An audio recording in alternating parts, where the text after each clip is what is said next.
And so recently I met a guy and he said he had like 60 types of drugs at home. And he's part of a subculture. He says that's sort of proof that the war on drugs will never end. So I thought that was really interesting. So I'm heading over there to talk to him. Okay, so here we are with a whole ton of drugs in front of us. But first, I don't like this blur that you have right now, so I wanted to give you something else. Yeah, good idea. A smiley is too cliche, right? Smiley, or a Smurf. A Smurf. Karl Marx. Karl Marx. Karl Marx. The seriousness of Karl Marx, but with the friendliness of a smiley. Wow, perfect. Yeah, this is. I can work with this, definitely. Okay, nice. So I have to give you, to motion track you, I have to give you 2 little dots. Can you talk like this? I can try.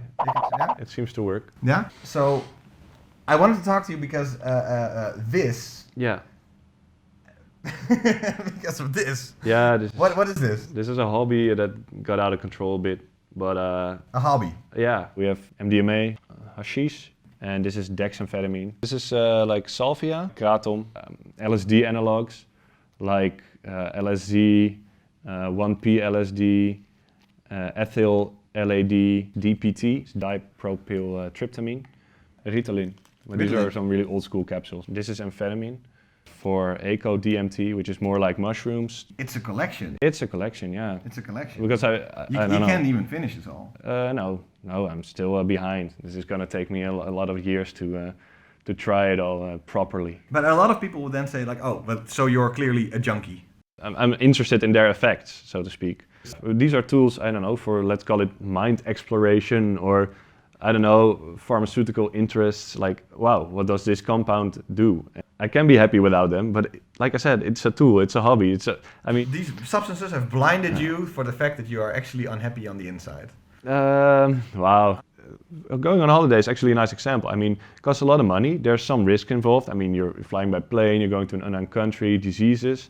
But it gives you a totally different perspective on life because you see all these different people all the time and different habits, different things.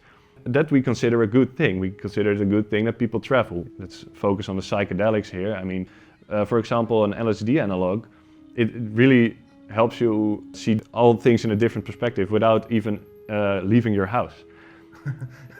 I call it like a €5 trip. Yeah. Just for the record, you got a job and everything, right? Yeah. I mean, your life is going on, right? Yeah, sometimes I don't use drugs for a month or 2.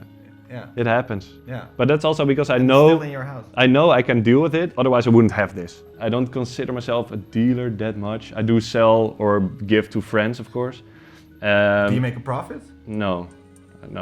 I generally lose on this. In the end, I give away half and don't really care that much. If you're thinking, holy shit, this is all really illegal, well then you're only half right. See, chemists in this scene create small changes to the chemical formula of a substance, and they call them research chemicals. They tweak their drugs slightly so that they're similar in effect, but legal. Here's the molecule for LSD, which is, still illegal. Add just 1 carbon atom, and you get FLAD. Still legal in most of the world, but recently banned in some countries. So they came up with 1P LSD. It's not LSD anymore now, but the effect is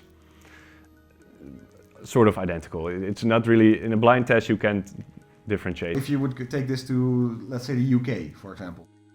Yeah, UK, this is still legal.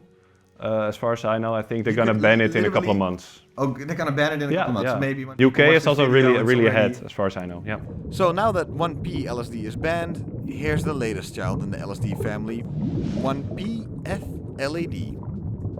Right now, the day we taped this interview, you could produce, sell, buy, use this. Yeah. And as long as you say it's not for human consumption. Analytical sample. Yeah.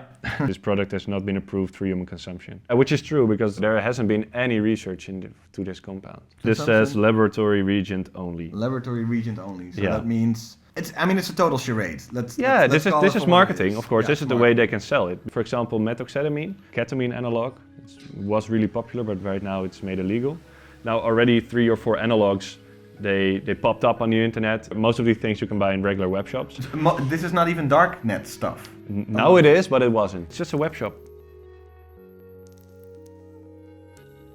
it's a constant catch-up of trying they're permanently behind. So basically your subculture is going way faster. Ironically, the whole banning of substances creates this whole market, it creates this whole industry, creates this whole, let's call it innovation, because it is innovation. There are some chemists and shops who always think, okay, well, we can try and make this compound, see if it works. Of course, I have to say, with this comes a lot of risk. You're going to be a guinea pig. Yeah, you're going to be a guinea pig. Yeah. Totally. Yeah, but that's why you should always do your research. Most of the stuff comes from China. Chinese. But China recently banned a lot of compounds. Okay. So then the business will shift to perhaps European labs, Indian labs, you never know. You just know that this will keep on happening. Of course, because people will always try and I don't know, expand their mind or narrow their mind, or like, you know, the whole consciousness, the changing of consciousness thing. We've been doing that for thousands of years. I mean, but this is just, there's another way to say, oh well, it's human nature or whatever. It's just, that's what people do. Yeah. I mean, there's a big demand for these kind of things. People want to trip. Okay, let them trip and make sure it's safe. So, to legality. Oh. Yeah, I like this one. Sure we won't get arrested? No, we won't. You I think this drug is fine around here. The barkeeper knew a lot about it? The barkeeper knew splendidly well what she was selling. Yeah, yes. that's your shaman there, right there. the bar, the subscribe button. So if you do like these stories, then please subscribe, and we'll tell you all about drugs and the war on them, or sometimes the celebration of those drugs, Or the consumption. or the consumption of it. Yeah.